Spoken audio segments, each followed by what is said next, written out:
How to share Amazon Prime account membership with friends. Hey there, welcome to the channel and let's get right into this tutorial. To share your Amazon Prime account membership with a friend, it is actually quite simple. So firstly, what you can do is navigate to your Amazon Prime, whether it is your application or just visit your Amazon Prime in the web. Make sure you are logged in into your Amazon Prime account. Once you are logged in, check out the Amazon Prime membership, or through the help center of the Amazon Prime, you can just click on this given portal right over here. Locate the option of Share Your Prime Benefits section. From there, you can select on to Manage Your Household.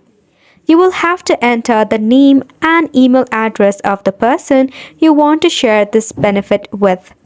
Ensure that you have entered the correct email address. Once previewed, tap on the Continue button, then send it to the recipient. They will have at least of 14 days of validity to accept the invite.